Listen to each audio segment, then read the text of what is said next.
Good morning mga kalaps. So ito na ang aming third stop sa aming Bohol Land Tour. Ayan, nandito kami sa Butterfly and Python Garden. So ayan yung sa labas nila. Ayan nasa loob yung may net dyan na parang greenhouse.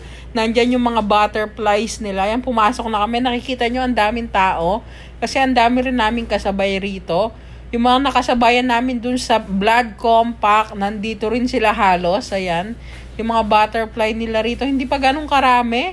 Kasi meron pa silang mga for hatching pa lang. So, yung mga nakastay na lang sa halaman, yung pinicturan ko para makita natin yung ganda ng mga wings nila. Ayan yung mga nakadapo dyan sa halaman. Mostly, magkakapareho lang sila ng design ng mga wings. Pero still, magaganda pa rin naman.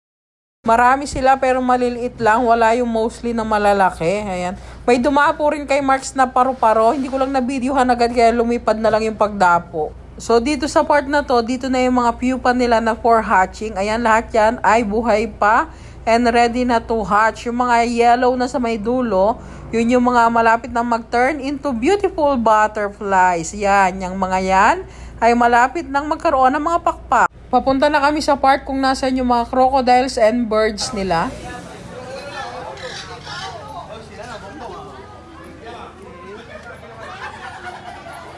Okay, picturean niyo po. Freshwater crocodile and saltwater crocodile over there. Picturean niyo po.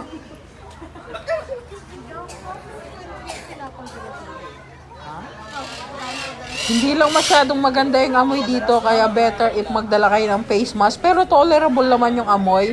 May amoy lang siguro ng konti dahil doon sa mga water na matagal nakastack. Papunta na kami sa part ng mga ibon. And ayan, may pabo nga pala silang alaga dyan. Nag-iisa lang. Eto nga pala ang pangalan niya ay Carlo. Pinapakain siya nung guide ng saging. Okay, that's my dog. And makikita nyo yung mga bunnies nila na tumatakbo lang freely, hindi nakakulong sa cage. Maraming mga bunnies na pakalat-kalat lang dyan, makikita nyo mamaya. So habang nagpipicture sila doon kay Carlo, pupunta ako dito sa may mga parrots and lovebirds para mapakita ko rin sila sa inyo. And paglapit ko, itong parrot na to napakaingay. They're so ingay.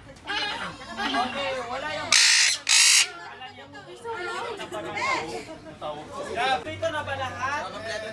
Yung mga bata na sa likod. Itong ibon na to, hindi ko alam kung eagle or lawin ba. Tahimik lang siya dito sa gilid. Hindi siya napansin ng ibang tourist. Ako'y tahimik lang siya umpis. Hindi tuloy siya napansin ng ibang tourist. Or gusto niya lang talaga gano'n mapag-isa. So papunta na kami dito sa may lemur nila. Lemur. Or ewan ko, basta lemur. Yung parang mga malalaking bats. Pero hindi talaga siya bats. Ewan ko kung anong klase siya. If I'm not mistaken, sila ata yung mga flying rats. O yung mga parang squirrel na lumilipad, ganun. So ayan yung bunny, nakikisabay din siya sa mga pag-ikot ng tourist dyan. Nag-iikot-ikot din siya. Tinutur niya rin siguro kami. So ayan na yung mga lemur na sinasabi nila. Mga nakasabit dyan, nakabaliktad na parang mga bats na natutulog. Siguro gising din sila sa gabi. Hindi ko lang sure.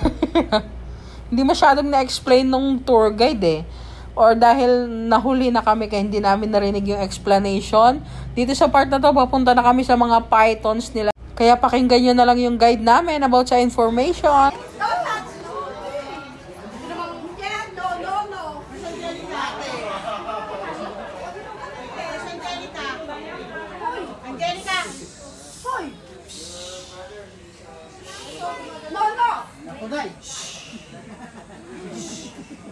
Okay, yan ang Palawan bearcat. Yung ibang kulay na ahas yan ang Burmese albino python. Albino python. Ito kulay itim Palawan. Parang meron yung Every time na mag-sale sila ng balat, miss, kailangan silang pakainin. Kaya once a month na sila kumakain. Ano kinakain nila? Yung bunny? Bunny po, pero hindi yung bunny na yan. Bibili kami ng ibang bunny. Okay. Minsan din chicken. chicken. Uy, bilisan mo. Excuse me.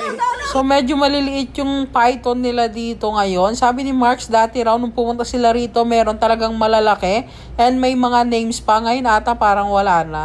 And eto na nga ang moment. Hawak na tayo ng snake for the first time ever in our life.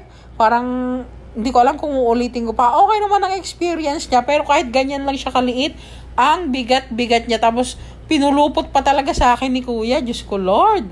Tingnan nyo naman. Ayan ang peking ngiti kasi inside natatakot na tayo dyan.